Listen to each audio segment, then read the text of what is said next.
Salut, c'est Clément de Mouvement Conscient et là dans cette vidéo j'ai envie de vous expliquer comment réellement construire de la force sur le long terme, c'est-à-dire une force qui est à l'épreuve du temps, pas je m'entraîne du coup je suis fort et après je m'entraîne plus, tiens là j'ai plus de force, là j'ai plus de souplesse, j'ai plus de coordination, j'ai plus rien, je sais plus rien faire. Du coup, comment faire des exercices qui vont changer notre corps à tout jamais, qui vont laisser une empreinte assez profonde pour totalement changer la manière dont notre corps, la manière dont notre cerveau fonctionne. Et donc pas être limité à je m'entraîne, donc je suis fort. Comment vraiment changer tout ce système-là. Et en fait, pour vous expliquer ça, j'aimerais commencer par un exemple. Alors moi, par exemple, là, ça fait plus de 5 mois que je ne me suis plus entraîné aux anneaux. Plus rien du tout, j'ai même pas fait de travail spécifique par exemple pour traction, pas de travail spécifique par rapport aux dips, vraiment rien du tout qui a rapport avec moi qui est en train de s'accrocher à une barre ou à des anneaux ou quoi que ce soit. Pourtant, aujourd'hui, alors après avoir mangé énormément de choses parce que c'est Noël, mais je suis allé au terrain de jeu, j'ai installé mes petits anneaux et juste par simple curiosité, j'ai essayé de faire des muscle-up, savoir si je pouvais encore faire des muscle-up aux anneaux. Et là, vous voyez la vidéo, du coup, vous voyez que, tiens, j'arrive encore à faire des muscle-up. Certes, j'arrive pas à en faire beaucoup, mais j'arrive encore à en faire. Et pourtant, je me suis pas entraîné au muscle-up pendant plus de 5 mois. Je me suis même pas mis à une barre pendant ces 5 mois-là, parce que j'étais focalisé sur d'autres activités physiques. Pourtant, j'arrive encore à faire des muscle-up. Et c'est bizarre parce que chaque personne va vous dire qu'il fait du sport, tiens, t'arrêtes de faire du sport pendant 1, 2 mois, 3 mois, t'es dans la merde. Tu perds vraiment toutes tes qualités physiques, tu perds ta masse musculaire, tu perds ta force, etc. Et là, pourtant, ça fait 5 mois et j'arrive encore à faire des muscle-up. Certes, c'est compliqué, j'en fais pas beaucoup, mais j'arrive encore à en faire. Alors qu'une personne lambda, même une personne sportive, vous leur donnez des anneaux et vous leur demandez de faire des muscle-up, ils n'y arrivent pas. Je me souviens, parce que j'étais en 3e année de fac de sport, j'avais fait un stage dans une boîte de CrossFit et du coup, dans les salles de CrossFit, ceux qui écoutent, c'est qu'il y a des anneaux. Souvent, il y a des gens qui voulaient essayer de faire des anneaux, des muscle-up aux anneaux, ils n'y arrivaient pas. Alors que c'était des gars qui étaient, par rapport à ce que la société considère comme vraiment des gars sportifs, des gars athlétiques. Et pourtant, ils n'arrivaient pas à faire ces muscle-up aux anneaux. Alors qu'ils faisaient leur traction, ils faisaient leurs dips tous les jours, ils faisaient tous les WOD, etc. Mais ils n'y arrivaient pas. Comment ça se fait que là, moi, j'y arrivais ? Et c'est ce dont je vais vous expliquer dans cette vidéo, parce que si on comprend ça, on comprend réellement comment construire un corps qui est fort et un corps qui n'a pas vraiment de déséquilibre. Alors je pense que beaucoup d'entre vous, vous avez déjà entendu parler du concept de mémoire musculaire. C'est-à-dire que, si j'ai déjà fait du sport autrefois, si je fais une pause et que je recommence, la progression sera beaucoup plus rapide que si maintenant j'étais simplement quelqu'un qui commence une activité depuis zéro. C'est-à-dire que votre corps va se souvenir, j'ai déjà fait ces mouvements, j'ai déjà fait ce type d'entraînement, ce type d'intensité, ce type de répétition, de récupération. Et du coup, vu que j'ai déjà une petite mémoire comme ça va être plus facile du coup de recommencer à avoir un bon niveau. Mais donc, ça c'est quelque chose qui est donc très spécifique par rapport à un sport. Cependant, de quoi je vous parle ici dans ma chaîne ? Je vous parle d'avoir une pratique de mouvement. Donc qu'est-ce que ça veut dire ? Ça veut dire que chaque sport, c'est un contenant qui a pour contenu du mouvement. Par exemple, on s'identifie tous à un sport. Je suis un gymnaste. Je suis un nageur. Qu'est-ce que c'est la gymnastique ? C'est du mouvement humain auquel on a rajouté des règles. Du coup, on se dit, en gymnastique, on va pas se mettre à nager. Du coup, gymnastique, c'est pas la natation. Du coup, on retire une partie du mouvement et on coupe plein de mouvements comme ça. On dit, ça, c'est de la gym. Ou en escalade, on dit, ça, c'est de l'escalade. Et du coup, chaque sport, c'est un contenant, un verre qui a pour contenu à chaque fois de l'eau, c'est-à-dire là, du mouvement. Et ce qui se passe, c'est que du coup, lorsqu'on a une pratique de mouvement, on commence à avoir une pratique globale. Mais pourquoi je vous dis ça ? Parce que ce qui va se passer, donc, si on a une pratique globale et qu'on a un corps qui sait répondre à plein de situations différentes, c'est-à-dire que, je sais sauter, je sais ramper, je sais m'accrocher, je sais jeter, je sais squatter,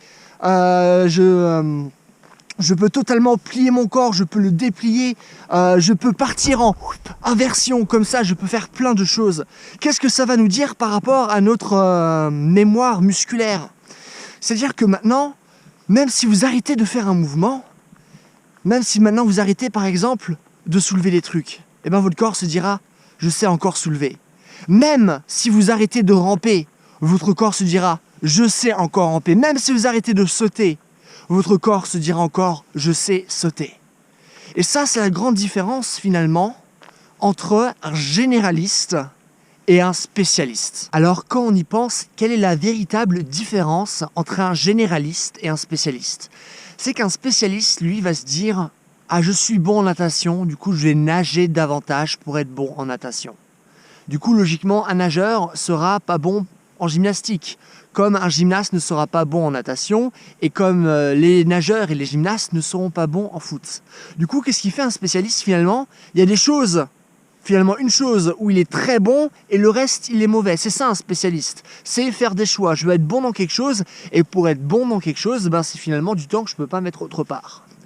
Donc un spécialiste, qu'est-ce qu'il fait? Il se base sur ses forces. Ok. Par contre, maintenant, un généraliste, est-ce qu'il se base sur ses forces? Parce que j'ai beau maintenant savoir faire un poirier que je peux tenir longtemps, je peux encore faire des muscle-up, je peux encore faire sûrement encore d'autres choses aux anneaux, il faut encore que je regarde.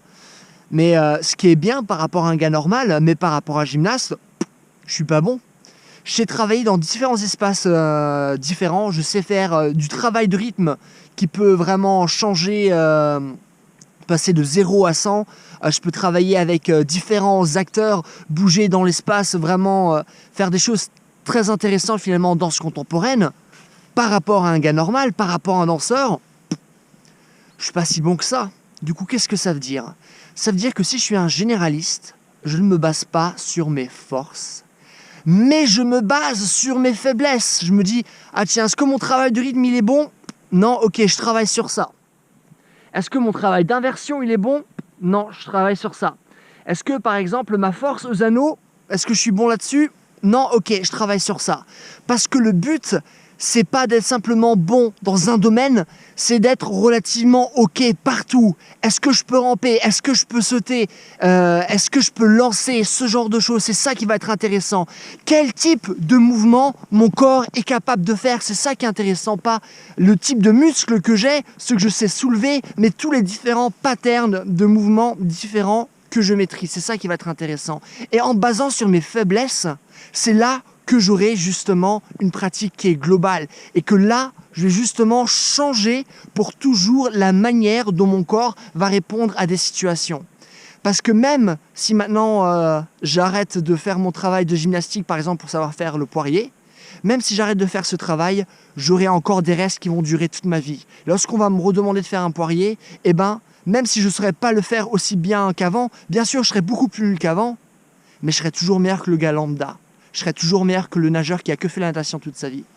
C'est-à-dire juste parce que j'ai fait ce travail de mouvement là pendant quelques années, ce travail de mouvement aura effectivement changé la manière dont mon corps voit l'environnement. Parce que maintenant, lorsque je tombe en arrière, mon corps sait comment réagir. Maintenant, lorsque je rampe, mon corps sait comment réagir. Et du coup, rien que parce que j'ai fait ce travail-là, mon corps, de manière générale, sait beaucoup mieux bouger. Et du coup, au lieu d'être le gars qui, l'exemple que je vous rabâche encore à chaque fois, le gars qu'on invite aux infos, qui a 80 ans, qui fait la muscu, la natation tous les jours, et ben il marche encore comme un vieux pépé comme ça, et il a le cou qui est complètement bloqué, les épaules qui sont en avant comme ça. Pourquoi? Parce qu'il sait peut-être soulever des poids, il sait nager, mais il a perdu l'habitude de bouger ses épaules, il a perdu l'habitude de bouger sa nuque, ce genre de choses. Sauf que si vous faites le travail là maintenant, et ben votre corps se souviendra de je peux bouger ma nuque, je peux bouger mes épaules parce que vous avez fait ce travail là maintenant. Du coup, faire du mouvement, avoir une pratique de mouvement, ça va non seulement vous permettre de combattre des blessures chroniques qui sont dues à des patterns que vous avez utilisés trop et trop de fois, parce que vous avez tellement de déséquilibre, vous faites que de la musculation, vous allez payer un prix, vous faites que de la natation, vous allez payer un prix, vous faites que du yoga, vous allez payer un prix, vous faites du mouvement, le prix, certes vous avez pris un prix, mais il sera beaucoup moins grand. Du coup, vous n'allez plus avoir ces douleurs chroniques, mais surtout, vous allez toujours avoir cette capacité à réellement bouger, à réellement être là, vivant. Et ça, je trouve ça très intéressant. Donc voilà, c'est vraiment juste une vidéo pour vous rappeler que Ça, c'est vraiment une chaîne de mouvement, même si je parle de préparation physique, c'est une préparation physique. Pourquoi? Pour mieux bouger, pour vraiment mieux accompagner votre pratique de mouvement. Du coup, bougez, devenez un généraliste. Et ça va réellement changer votre vie. Voilà. Si vous avez des questions, des choses que vous ne comprenez pas, posez-moi tout dans les commentaires, je réponds à tout. N'hésitez pas à me mettre un j'aime si vous aimez la vidéo. N'hésitez pas aussi à vous abonner si vous voulez voir d'autres vidéos du genre. Et voilà, si vous voulez un programme qui prend en compte tout ce que j'ai dit pour réellement développer un corps qui est fort, pour réellement apprendre à bouger avec son corps et justement créer aujourd'hui des connexions, des chemins neuromusculaires que votre corps et votre cerveau sera capable de reprendre encore et encore et encore, vous pouvez aller voir sur mon site, tous les liens sont dans la description. Et donc voilà, en attendant, passez une bonne journée, bye.